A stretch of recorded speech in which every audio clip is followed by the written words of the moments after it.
Growing up in the 1960s and 70s, I saw some of the most bizarre trends that seem almost unbelievable today. These weren't the things you'd find in history books or pop culture documentaries, but they were deeply embedded in daily life. For example, who remembers pet rocks?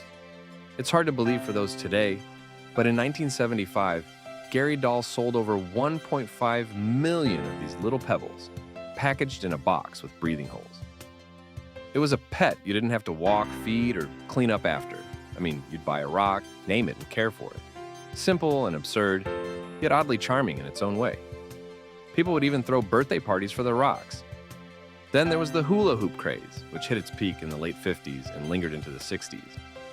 I remember spending hours trying to get my hoop to stay up, watching it spin around my waist while trying not to let it fall. Everyone had one, and you could hear that distinctive rattle of the hoop in every park. But it wasn't just about the simple act of hooping. It was a competitive sport. There were national championships, with people spending months training to master advanced tricks. It was ridiculous, but at the time, it was a defining activity. Speaking of ridiculous, let's talk about mood rings. They were everywhere in the 60s, marketed as a way to show off your inner emotions. They'd change color based on your body temperature, supposedly revealing your mood.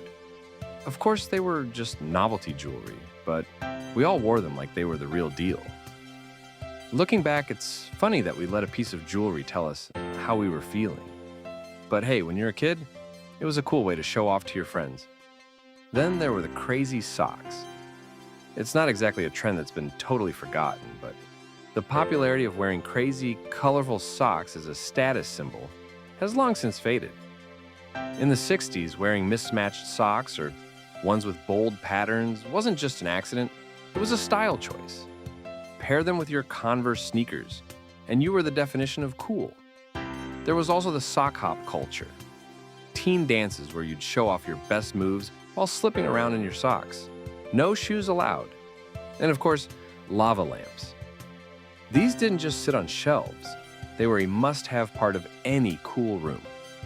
They were a symbol of laid-back 60s living, with their blobs of wax floating in mesmerizing patterns. It was like watching a slow-motion dance in your living room. The colors, the movement. It was the perfect accessory for a night of groovy tunes and good vibes.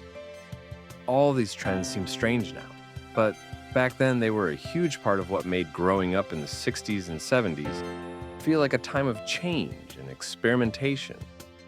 They weren't just fads. They were quirky reflections of a generation that was figuring out what it meant to break away from tradition and embrace the unconventional. Looking back, they remind me that sometimes the most obscure trends are the ones that define a decade in ways you'd never expect.